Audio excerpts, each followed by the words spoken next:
they stay there, and they say yeah, and they say that.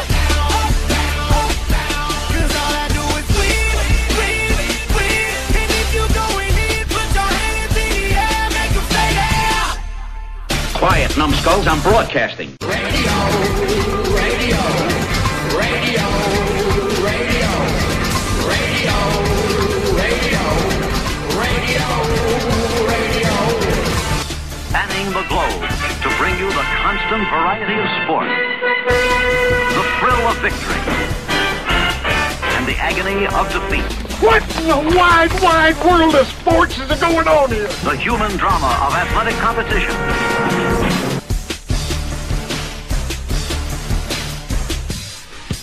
It's the CANUSA Sports Desk on the 405 Radio. Good morning. We do the show live every Saturday at 8 o'clock on the West Coast, 11 o'clock on the East Coast.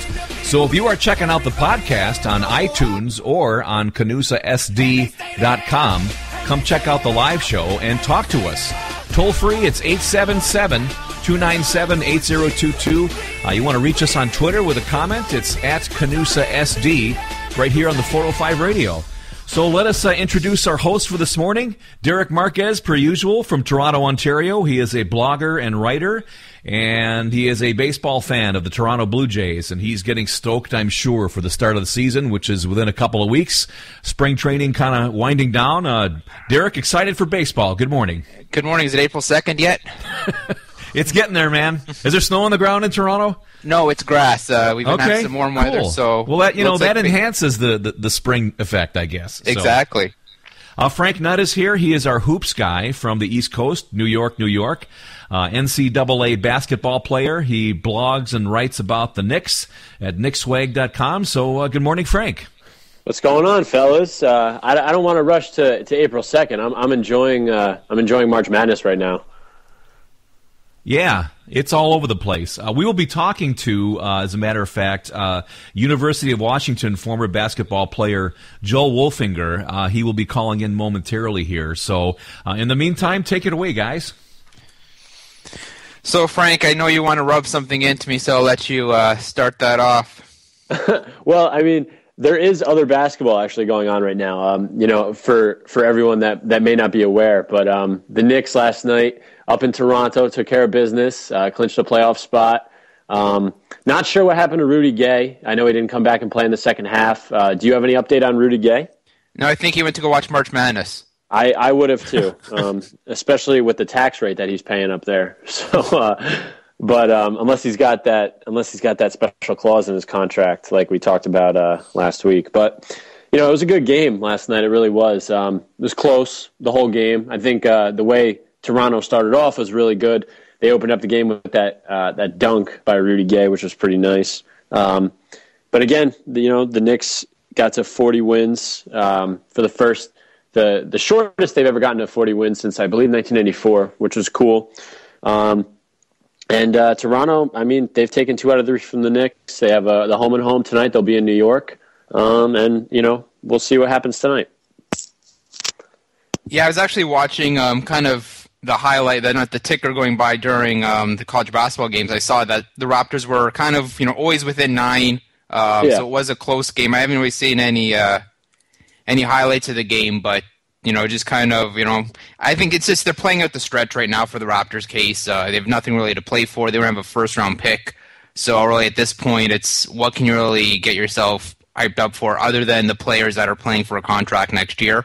But it's just you're at that point where, you're not playing to win games, to make the playoffs. And for a fan, you're not hoping them to lose games to get a better draft pick because they don't even have that. They lost that in the Rudy Gay. So not the Rudy Gay, sorry, the Kyle Lowry trade in the offseason. So as the Raptors, at least as a Raptors fan, you're like, well, what's there really to look forward to other than guess next year or hoping that Colangelo or whoever the GM is trades Bargnani for a draft pick. But you'd think that if you're going to trade him to a team, to be a high team that's made the playoffs, so the draft pick's not going to be a lottery pick anyways. So really, there's nothing to look forward to. Even tying back to March Madness, you're watching these players. None of them will really be playing in Toronto next year, other than the second round picks. You don't even have that. Who's that top player that we may get. So you're watching it just pure enjoyment or pure to watch your bracket, proceed.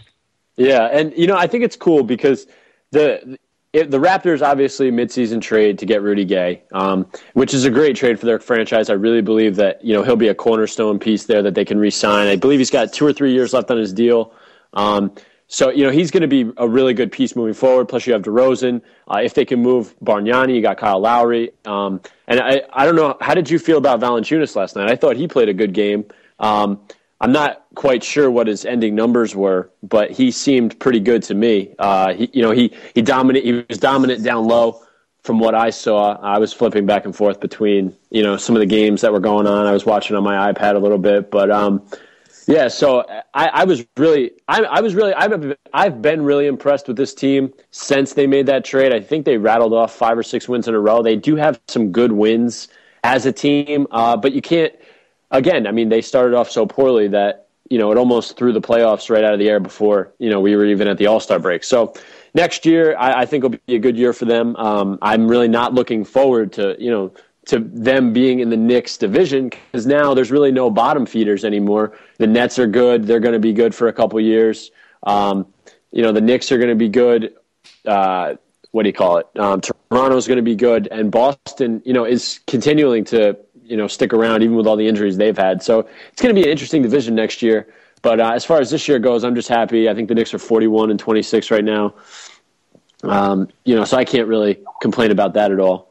But and as far as you're concerned, Derek, it's definitely looking up for you being a Raptor fan. So John, I think we have someone on the line. Yes, we do. I think Joe is back. Joe Wolfinger was born in Portland, Oregon. He attended the University of Washington, where he helped the team reach the Sweet 16 in 2006 and 2008.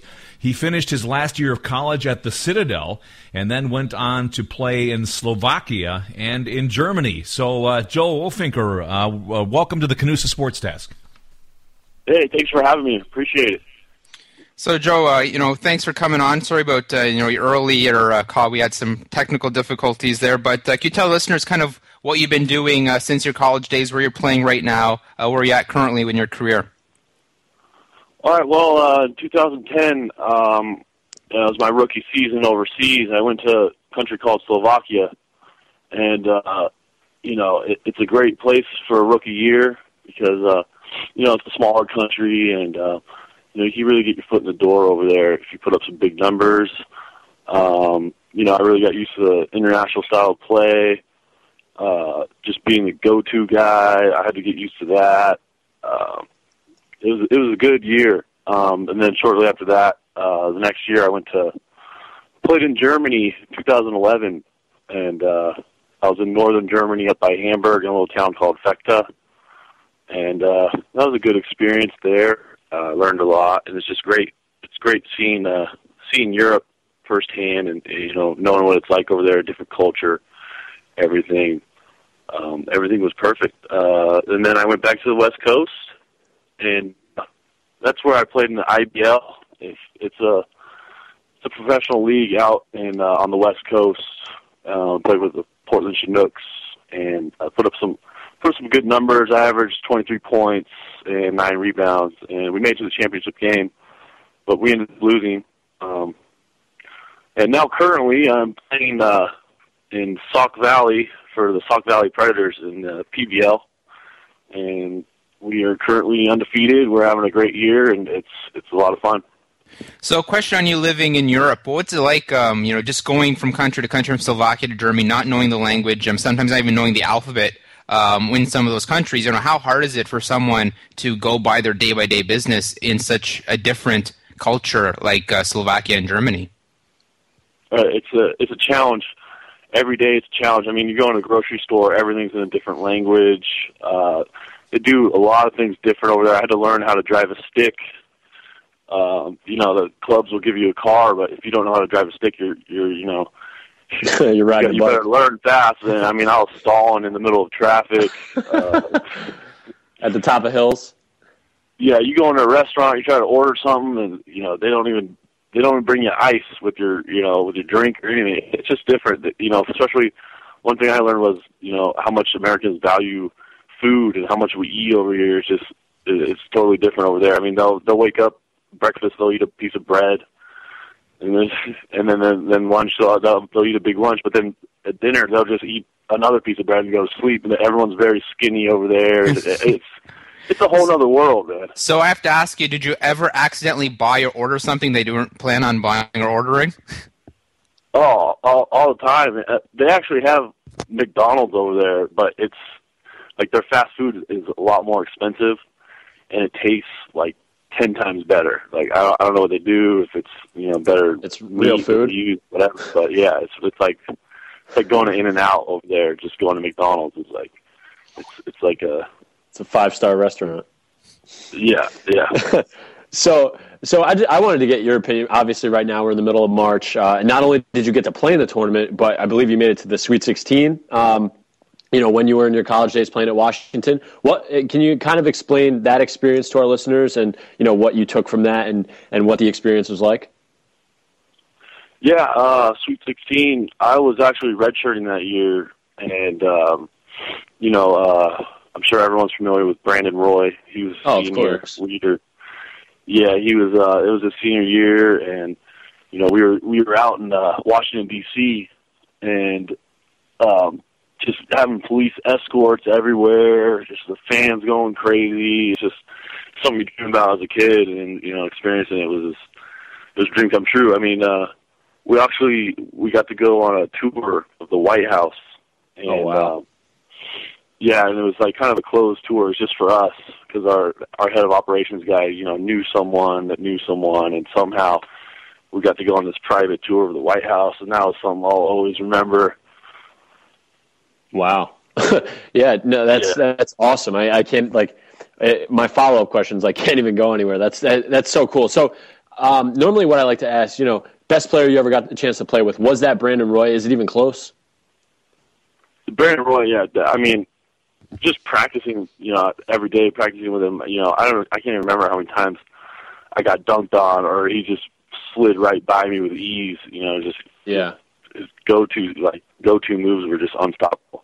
Yeah. What do you take away from his career? I mean, who knows if he's really done, or I know he came back from his semi-retirement. He played in Minnesota now. What do you take from his career? Have you followed him at all? Do you ever keep it? You ever see him? Do you ever say hi? You ever hit him up or anything? What have you taken from his career, and what do you think he's going to do moving forward?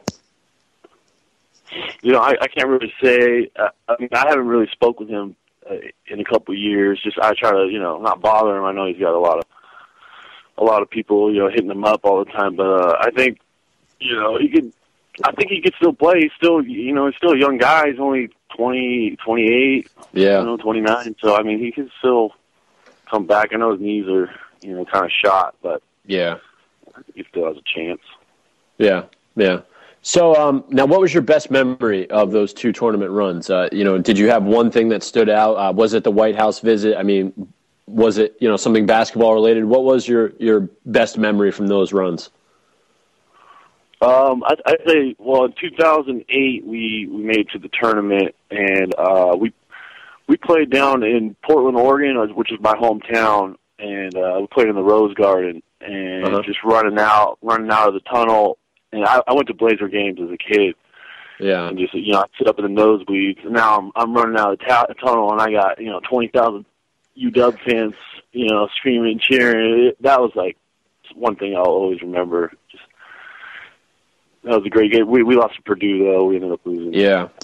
So a question I have, just you or Frank can answer this. I've just always wanted to know, watching the tournament, how do tickets actually work? Because it always seems like, I know there's 2 games going on for tickets, but the fans of that school always sits near courtside when that school is playing. So if you have the second game, how does that really work? I don't know if you or Frank know that answer, because it seems like, all of a sudden all of the Oregon fans are sitting courtside, but then the game after that, which Oregon isn't playing, all the next team fans are sitting courtside.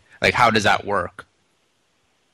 Yeah, I think after the game, you're forced. Fans are forced to get up for the next group that come in, unless you buy an all-day pass. Yeah. Then you could stay in there, but otherwise you have to leave. And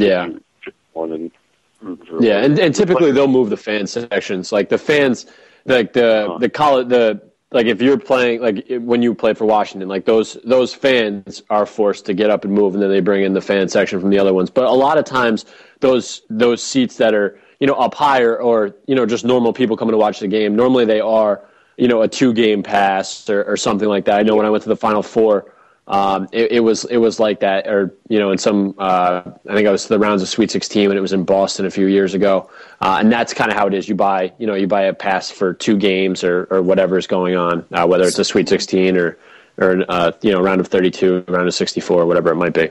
So those seats around the court are fan seats for the fan sections that move around. So that makes sense. Because I always wonder, like, well, how the heck does that happen? If you buy a seat, you're like, do you have to force to move? But those are strictly designated for the fans.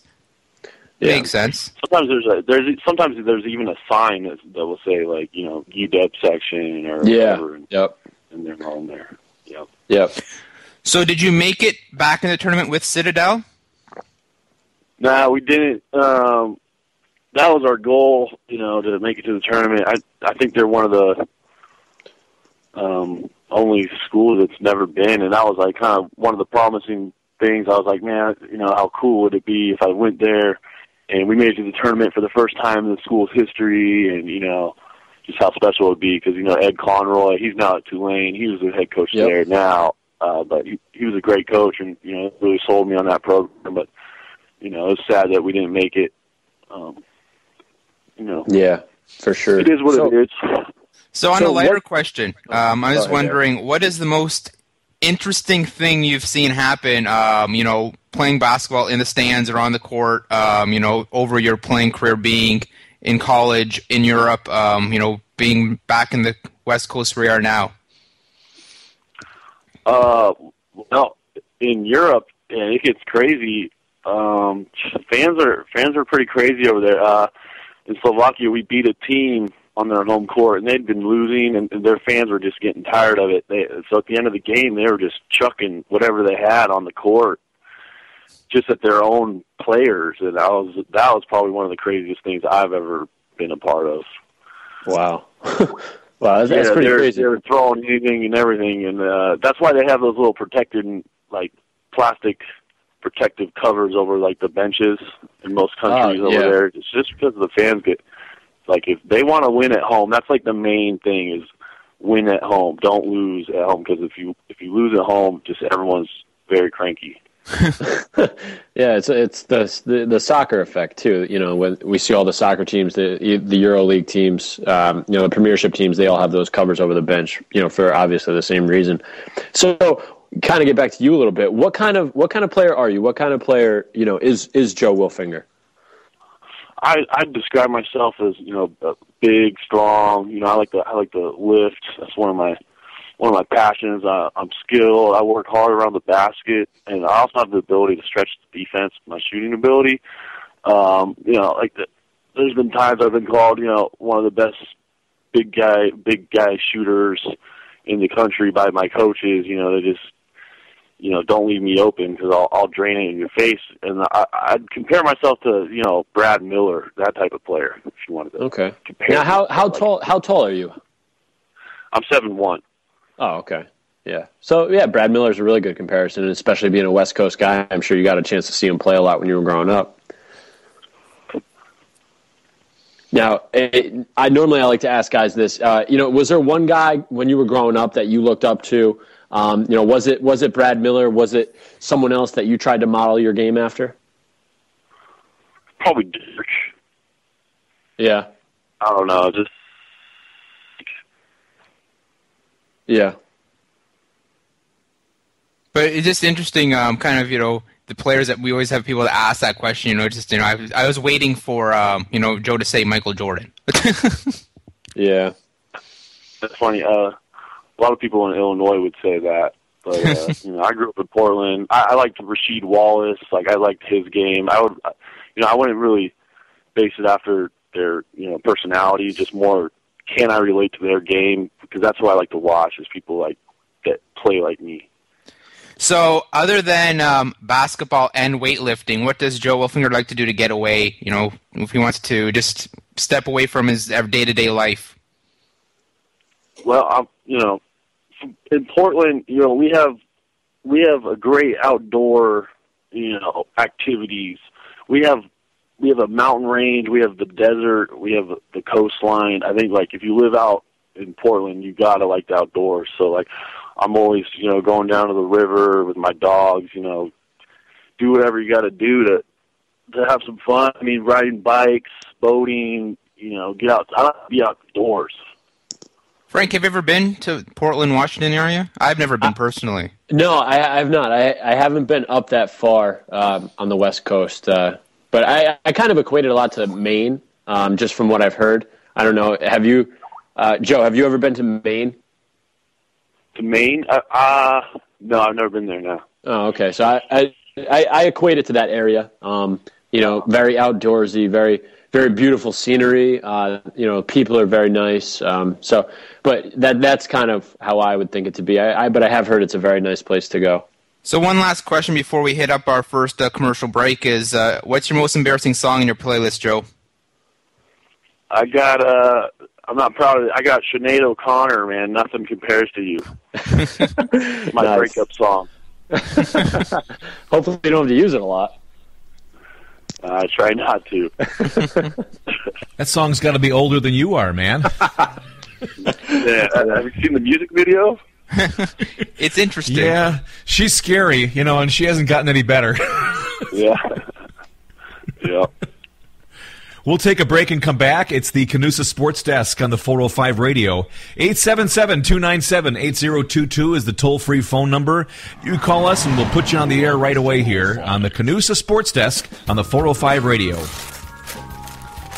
Whoa, a new digital music player. Thanks, Mom. Oh, I'm glad you like it, because I can't wait to toss the big stereo. And now that we got your dad that big HD TV he wanted, we can throw out our old TV, too. Hold up.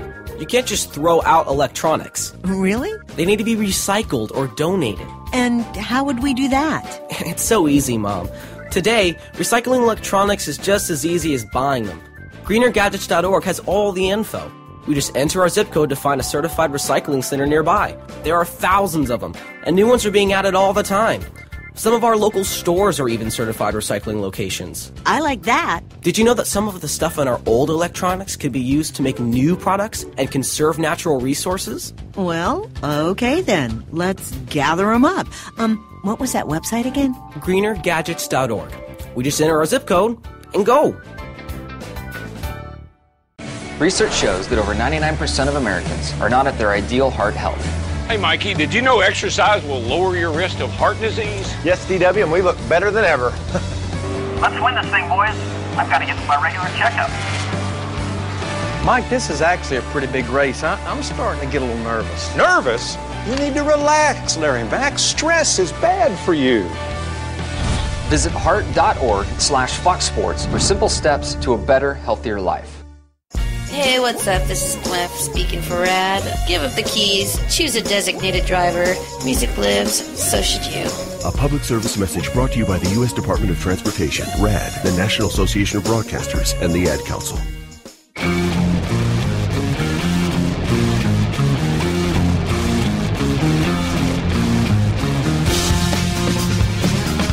It's the CANUSA Sports Desk on the 405 radio. If you're checking out the podcast on CANUSASD.com or on iTunes, come catch the live show, 8 o'clock Pacific, 11 a.m. Eastern on the 405 radio every Saturday morning. Joel Wolfinger is our guest, and let's get it back to Derek and Frank. So, college basketball is going on. I just want to ask you and Joe, kind of what's been your biggest surprise after the round two? To me, it's still round one of the tournament. Joe? I'd probably go with Harvard. I mean, I didn't expect that. A lot of people were telling me, hey, pick Harvard. I was like, nah. But now, sure enough, here they are. Yeah, to me, the biggest, upset that I've seen so far is the Florida Gulf over Georgetown last night. The 2 over the 15, just unbelievable. I mean, Georgetown was arguably one of the best teams, in the Big East this year, with Otto Porter, National Player of the Year candidate and Big East Player of the Year, and to see them come out and really just Florida Gulf dictated that entire game and the tempo of that game and everything. I mean, Georgetown wants to keep you, 30s, 40s. I I believe they held Syracuse to 39 points one time when they played them this year. They want to score in the 50s, and Florida Gulf really pushed the tempo of that game and forced that game. I believe the final score was like 78-68, and that's unreal if you've watched Georgetown throughout the year. They don't want to go higher than 50s, and 60s is still a stretch. And for them to give up 78 points and being a top defensive team in the Big East really, really surprised me. Derek, what about you? The funny thing is, it's the Florida Gulf Coast, but going into the tournament, the only thing I really heard about Florida Gulf Coast was that the coach's wife was a model. It's the only thing I heard about. Yes. And, it's yesterday's game. They impressed me as they're free-flying, and especially to win in Philadelphia. That was a pro-Georgetown. Which is an earshot from Georgetown. Exactly. So no one really knows that. It's just they win. They only beat them in the tournament, but they beat them pretty much in their own backyard. Yeah. And they were fun to watch. They were just dunking. It was just free flying. They didn't really tense up at the end like other lower seeds tend to do. But it was fun to watch. To me, that was the game. I don't think they have a chance to get much further. But if you're a player on that team, that's stories that you'll be telling. Probably jokes. Say, when you make that upset, I think that makes your tournament because these teams don't really expect to go far. You always make I think this year's Cinderella team, but I don't expect them to get into the Sweet 16. What do you think, Joe? Do you think Florida Gulf Coast has even a chance in their next game? They're playing San Diego State. I don't see it happening. San Diego State's tough, man. See, to me, it's they are, and to me, a lot of it's about matchups, and I felt like their offensive tempo matched up with the way Georgetown doesn't want to play, and I feel like that's why they had such an advantage, and they played very well throughout that entire game, forcing a lot of turnovers, typically something that Georgetown really isn't prone to do. So I think, the matchup with San Diego State should be interesting. I would, if I was betting, I would probably bet San Diego State, but it would be nice to see Florida Gulf Coast. And then, if you look in the, I believe it's the South region, I'm not looking at it right now, but the region that's really surprised me the most with, the 5 seed Wisconsin losing, the 4 seed Kansas State losing, the 6 seed Arizona taking care of Belmont, which everyone had picked Belmont to, be an upset there, the 11 over the 6, and then Harvard beating New Mexico, which pretty much shot my bracket down. But that division to me, first time a 3, 4, and 5 seed have all lost in the same section ever in NCAA history. What do you guys think about that? Is it a seeding issue? Is it just a matchup issue? I know Ole Miss and LaSalle, are pretty good teams, and then Harvard, couldn't have played any better against New Mexico, in my opinion. So, what do you guys think about that whole, dilemma in that whole section of the NCAA tournament this year? To me, it's just a fluke. I think it just happens. I don't think it was based on matchups, but I want to see, who advantages is the 1-2 seed of Gonzaga and Ohio State. Yeah. Now their road to the Final Four has gotten that much easier because of all these upsets, and usually that's kind of, the team that benefits from it are the higher seeds that do win their match when they need to win, and then they have an easier road. What do you think, Joe? I think it's probably just matchups and style of play. Teams, they probably pick the teams that play in different styles just to make it exciting and everything. I think that really throws some teams off, and maybe they didn't scout good enough. I blame Notre Dame's loss to Iowa State on their jerseys. Yeah. Let me tell you, that lime green was just horrendous. I know Frank was mentioning last week when you watched the Big East Championship, but they're awful. Yeah, it's borderline disgusting, in my opinion. But I mean, it's marketing. Kids, young kids now, love that whole uniform thing, and they want to play for the cool, the Oregon Ducks. Even Maryland's got some cool uniforms, Cincinnati, and then now Notre Dame. But my question is now looking on to the next round. Is there an upset that you guys see or that you guys pick?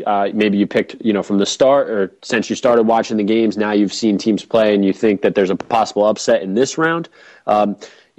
Is there one upset that you're looking at, Joe? I think Oregon's going to upset St. Louis, man. They're a tough team, man. I see it. I can see it happening. Yeah, see, I hope that happens because I know Frank loves St. Louis, and his bracket we really busted. So for me, I wouldn't be surprised if Florida Gulf Coast gets by San Diego State but loses after that. My other upset could be California beating Syracuse. I think California pressed me beating UNLV, and I think that could be something that happens. I know Syracuse won easily, 81-34, but I think, that could be an upset that could happen in that region over there. What do you think, Frank? I'm looking at Iowa State against Ohio State. I mean, I took Ohio State in that game, but after watching Iowa play, I think that they have the ability to shoot themselves, and if they're down big, to get back into the game. My question with them is defense, and I don't know if they can do it defensively. Ohio State is a very good offensive team. But another game that I'm looking at, and I'm looking at pretty closely, especially after watching both teams play, is at the top of that bracket with Gonzaga and Wichita State. And Wichita State is very dynamic offensively, and I really like the way they have 3 or 4 guys that are capable of scoring 40. And that's not common, especially, in today's era of college basketball when you have so many one-and-done players. And, just a player personally on the Wichita State team, Clay Anthony Early. I played against him in high school. He's, an NBA prospect, 6'7", 6'8", can shoot, can run the floor. He put up 40 earlier this year. I can't remember against who. I believe it was Creighton that he put up 40 against, who's not a very good defensive team. But, I think after watching Gonzaga play, if they play the way they did against Southern, I think Wichita State may have an upset there over the number 1 seed Gonzaga. Yeah, I wasn't impressed how Gonzaga played. I watched them closely because we have 2 Canadians on the team with Kevin Pangos and Olnick. And I think Olnick needs a haircut personally. But I don't think they can play like they did against Southern and beat Wichita State. But I think it was that, first game of the tournament, they got their feet wet. I expect them to play better. But Gonzaga's a team that we said that all along that they haven't really done well against a ranked team in their conference play. In their regular season play. So, I wouldn't be surprised if Gonzaga does lose early because of kind of how they handled themselves against ranked teams during the season. I don't think we can talk about round 2 of the NCAA tournament without talking about the Davidson Marquette game. Unfortunately, I didn't get to watch it because I was on the train ride going home, but Frank, you said you caught some of that. How was that, final, and how can you explain, what happened there? Well, it's funny because I was actually driving home in the beginning of the game, and I was listening to it on the radio, and it sounded like a very one-sided game, and it just sounded like Davidson had control, and they controlled a lot of that game. And so when I got home, I started watching it a little bit, and I watched it, and I was like, you know what? I feel like Marquette's going to be done. They're just not playing very well. And then all of a sudden, I walked away from the TV for a couple minutes, and I come back, and there was like 2 minutes left in the game, and all of a sudden, the entire game just turned. And a couple turnovers by Davidson, a couple big shots by Marquette. I thought the coach from Marquette, his name escapes me right now. I can't remember. But I thought he coached the end of that game extremely well, putting his players in a position to succeed. And the disappointing thing for me with Davidson was that Marquette ran a play at the end of that game that they ran previously this year against St. John's in the same type of situation, same type of circumstance, and they ran it exactly the same way, and they got the same bucket with the same guy going to the hole. And if you're Davidson and you know that you're playing Marquette in the first round, I mean, as a coaching staff, you have to know, if there's a big shot and we're up or or they need a big bucket, what are they going to do? And Joe, you know this. I mean, the first thing you do when you're watching film of a team is, all right, this is what they might do at the end of a game. And as a coach, you have to know that. And I feel like, they could have doubled that ball screen or done something differently to defend it. But Marquette ended up, the guy from Marquette turned the corner on his defender, got all the way to the rim, and, the rest is history. And Marquette really didn't deserve to win that game. That was Davidson's game to win. But Marquette executed down the stretch, and they really showed why they were the higher seeded team. One of the top games to me today to watch is that Butler-Marquette game tonight at 7:45. I really think that that's going to be an interesting game because earlier in the season, Butler beat Marquette on a buzzer beater. I don't know if you guys remember that. It was real early in the season. They beat them on a buzzer beater. It was like a running three-pointer. I believe it was either tied or they were down by 1 or 2, but they ended up winning. So I feel like Butler and Marquette is definitely going to be a highly contested game If I was Marquette, I would come out with a fire because they are they're out to revenge a very early in the season big loss for them. So to me that's kind of a little synopsis on that game. But Davidson definitely deserved to win, and it's tough when you see mid majors come so close and they can't advance.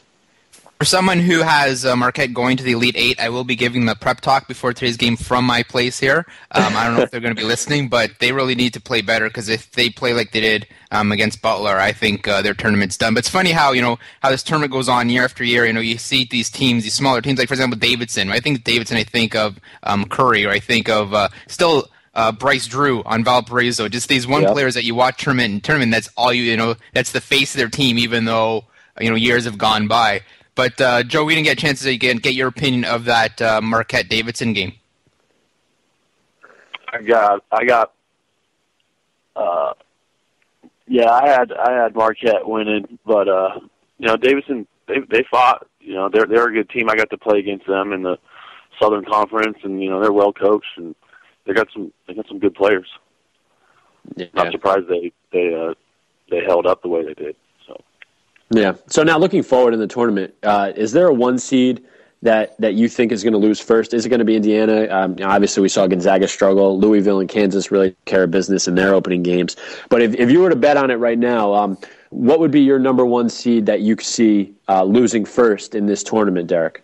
I think you and Joe will both disagree with me because I know you guys have this team to go all the way, but to me it's Kansas. I think Michigan will knock off Kansas in the Sweet 16. Okay. Joe, what do you think? I'm going to have to go, out of all of them, probably Gonzaga. I love that team, and I know they got that big Canadian dude. I'm sure you guys are, like him, but yeah, I see them Derek does. Getting knocked off.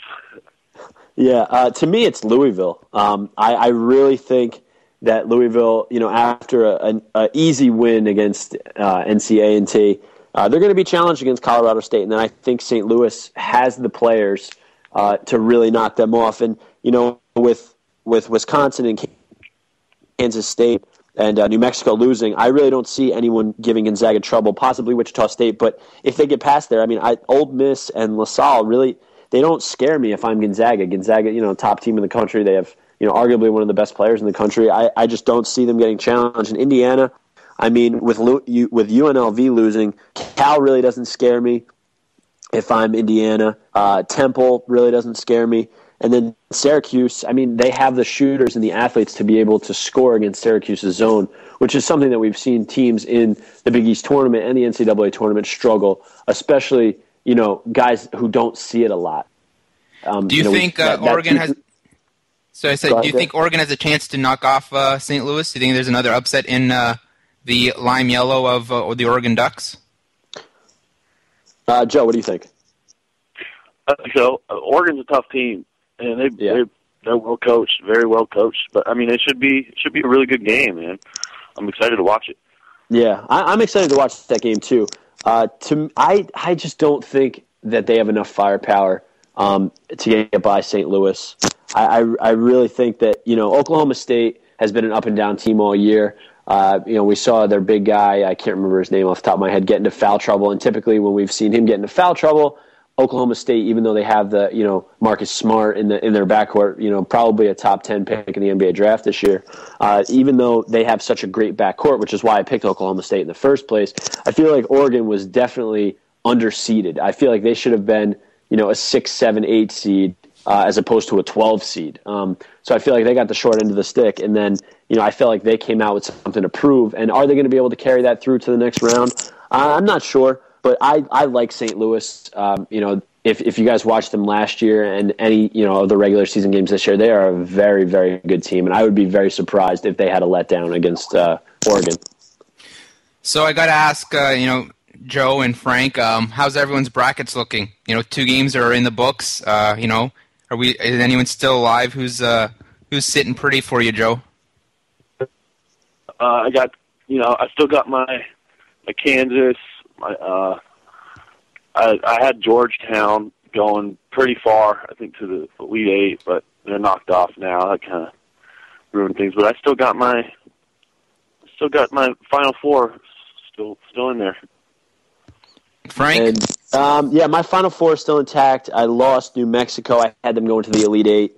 But other than that, I mean, my Elite Eight is still intact besides New Mexico, and I had Gonzaga beating New Mexico anyway. So, if I can have a strong showing from Michigan, Florida, Duke, St. Louis, Butler, and Ohio State, I should be pretty okay. I should be okay. How about you, Derek? I still have my Elite Eight intact. I'm worried about my Marquette pick after seeing their game against Davidson, and I'm the same. I think I need Florida and Michigan to win some games to get into the Elite Eight and help that out. Because I have Louisville, I have Duke, I have Gonzaga, I have Indiana. My upset there is I think Kansas won't get past the Sweet 16. So if Michigan knocks them off, that'll be good, and hopefully no other silly upsets and teams show up for their next games. We will take a break and come back and talk NFL and some other stuff here. It's the CANUSA Sports Desk on the 405 Radio. Your phone calls are always welcome at 877-297-8022. Be right back. NASCAR is one of the world's most popular sporting events. With more than 75 million fans, it's the #2 sport on television, and more Fortune 500 companies participate in NASCAR than in any other sport. Preparation before a race can impact who wins. Crew members put in hours of fine-tuning and analysis to eliminate problems that are obstacles to the team's success. I'm Kevin Harvick. As a NASCAR driver, I know all about regular checkups and early detection to prevent problems. It makes sense to do the same with your health and have regular checkups for prostate cancer. Every man over the age of 50 should resolve to be screened annually for prostate cancer, as the lifetime risk of developing prostate cancer is 1 in 6 men. Put the odds in your favor and commit to being screened annually.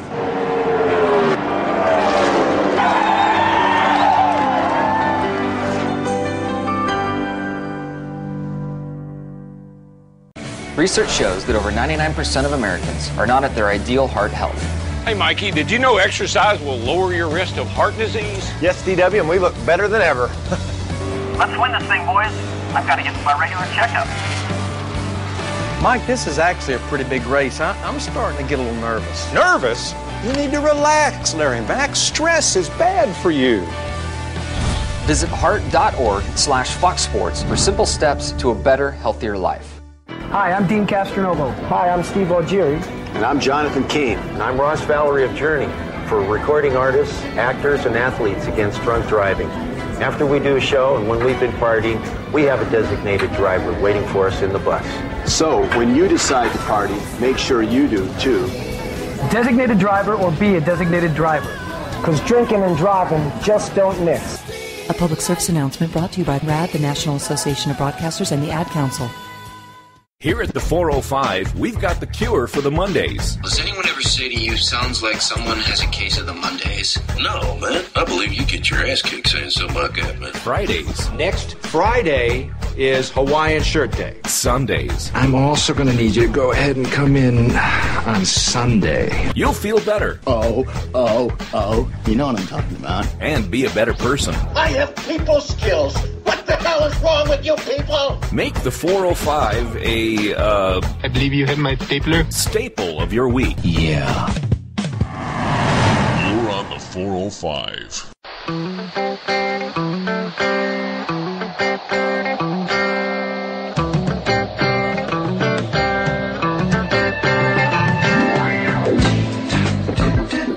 It's the CANUSA Sports Desk on the 405 Radio. Live here every Saturday morning at 11 a.m.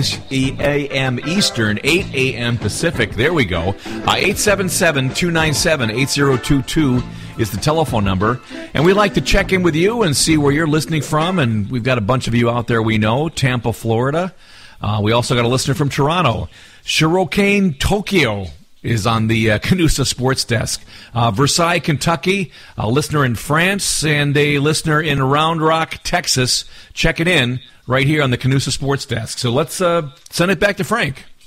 Yeah, so actually before I jump into the NFL, I just wanted to take a moment to thank Brian from WCM.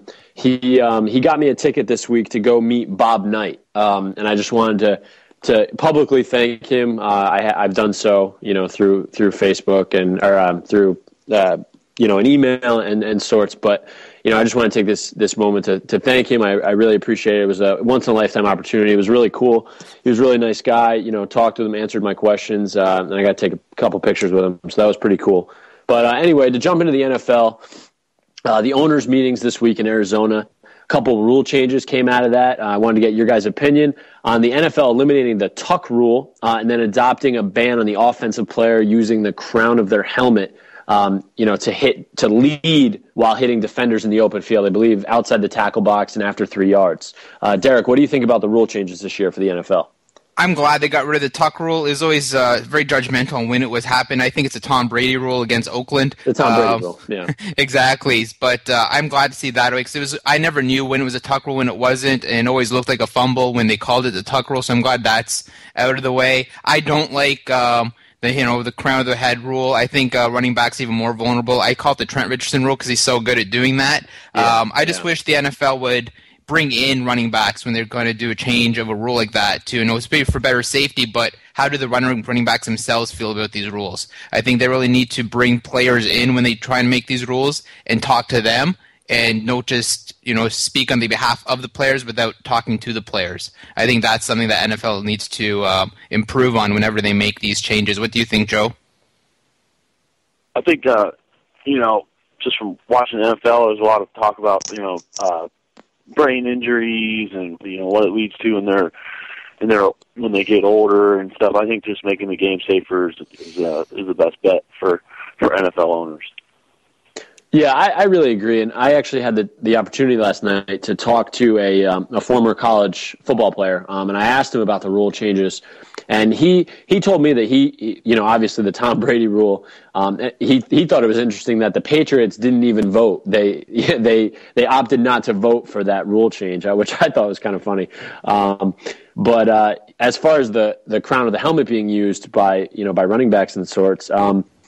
He agreed. He thinks that it's a good rule, just because it's a weapon. It's very hard for a defensive player in the open field to make a tackle when a guy is running full steam at them and they put their head down. It's unsafe. It's putting the defensive player at a kind of at a disadvantage, really, because you're at one point you're trying to make the tackle. At another point, you're obviously not trying to get called for any unnecessary roughness. So when the head is put in there, it's very difficult to not, go for the head or helmet to helmet. And then, of course, we always see the defensive player get called in those helmet to helmets, such as like James Harrison, I know is big in that, or, players come in and blindside them. I just feel like if the head's up after 3 yards, it can't be used as a weapon. And I really feel like, that's going to be something that will definitely help the NFL, especially with, of course, all the lawsuits that we're seeing. But I did hear Peter King from Sports Illustrated. He was talking about this rule,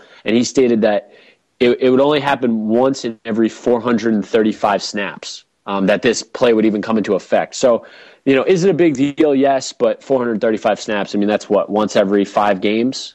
So, when you really look at the grand scheme of it, is it going to affect the NFL that much? To me, no.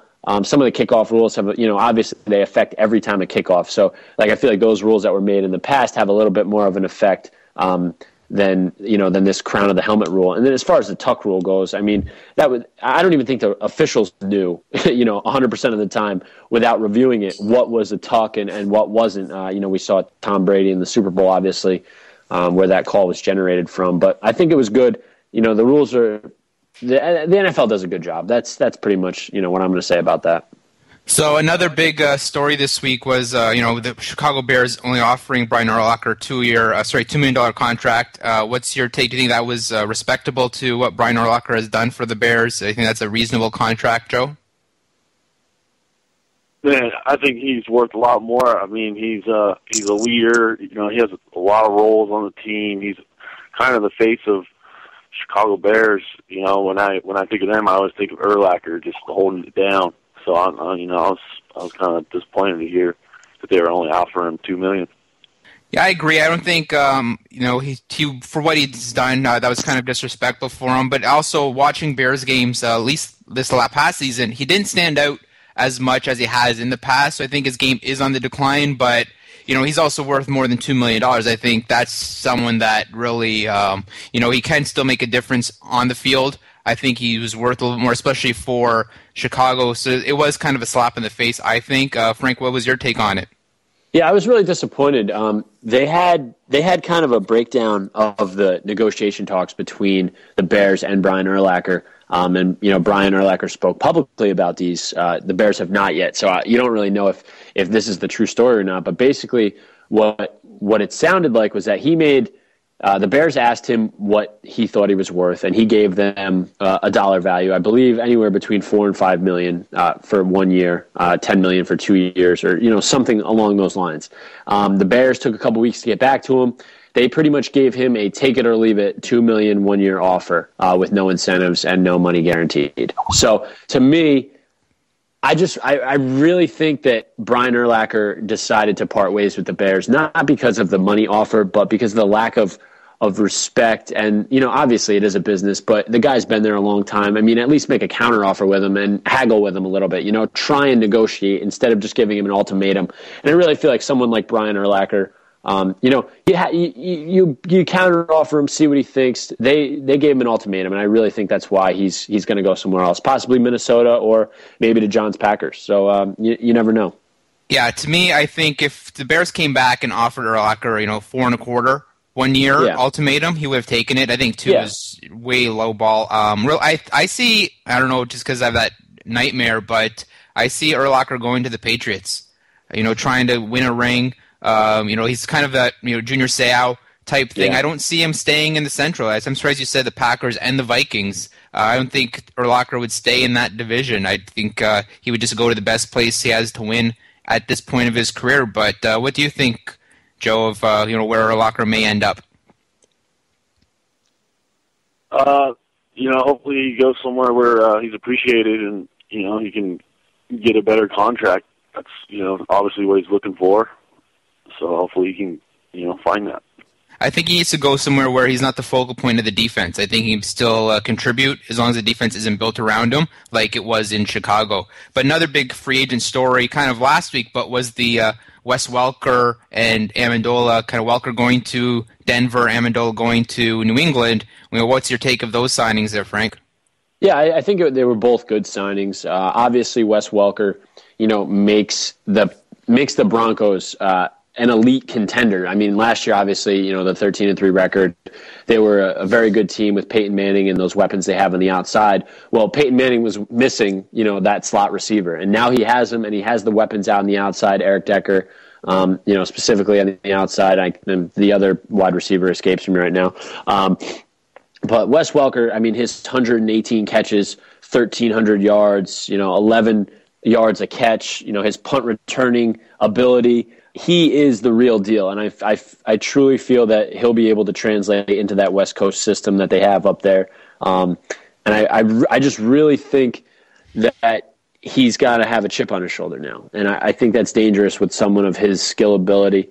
And he's going to have Peyton Manning throwing to him. So, I mean, if you're going to jump from one quarterback to another, what better jump to make than going, from Tom Brady to Peyton Manning, and especially the way Peyton Manning runs his offenses with all those checkdowns and short slant routes that Wes Welker has proven over the last 7 years that he's definitely capable of doing.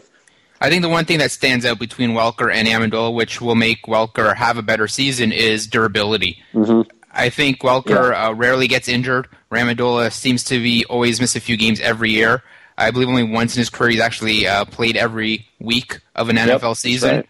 So I think that's where the big difference is going to be. And at the end of the day, when they see the numbers, Welker's numbers are going to be impressive more so than Amendola's, just because Welker is durable. But I don't think Welker will have a 100-catch season in Denver because Peyton Manning has more weapons. I think the Patriots have just Gronkowski, Hernandez, and Wes Welker, and they're all kind of in the box. They don't really have a wide receiver to throw to, so Brady does kind of keep is distributing his ball within those three players, and we know how much he loves going to Wes Welker, so I don't think his numbers will be as good, but at the end of the year when we compare Amendola and Welker, Welker will have the more impressive season between the two. Yeah, and I truly think that if they are both healthy and they both play a full season, I really feel like they'll be very similar players. Amendola last year had 63 catches for, I believe, 600 and something yards on 3 touchdowns. So, he's definitely a player that'll fit that Patriot system if he can stay healthy. And you know what? We've seen Aaron Hernandez go down. We've seen Gronkowski go down. So, if Amendola is bitten by the injury bug again, I mean, you could legitimately see that offense without its 3 top weapons. And after trading away such a valuable piece letting go a valuable piece, such as Wes Welker, I'm interested to see, are they going to be bitten by the injury bug? Will they be able to stay healthy? I feel like, they're a Super Bowl team if they can stay healthy. And if not, it's going to be a pretty big disappointment, for the Patriots. And we wrap up the show, per usual, with the rapid-fire wrap-up. I got 4 questions here, gentlemen. Number 1, what is your favorite March Madness buzzer-beater memory? Number 2, what was more surprising about Wednesday's Heat-Cavaliers game? Number 3, can Brian Urlacher still be an elite middle linebacker? And number 4, what are you watching this week? I'll go first. My favorite memory, I don't know if it's because they've been showing it quite often in commercials, but it is Bryce Drew with Valparaiso hitting that 3 at the buzzer beater. My most surprising moment of the Wednesday game against the Heat and Cavalier was how well Cleveland played without Kyrie Irving and how close that game really was, other than the shenanigans that were going on between the fan running on the court and the roof leaking. And I don't think Brian Urlacher can still be an elite middle linebacker in the NFL. I think he'll still be a good middle linebacker, but not an elite one. And I'll be watching, other than March Madness, OHL playoffs are going on, and the World Championship of Women's Curling are going on as well. How about you, Joe? Okay, I'm definitely I'll go in. I don't want to go in reverse, but I'll be watching March Madness. Question. Your favorite buzzer beater? Favorite buzzer beater of all time? Christian Laettner, Duke.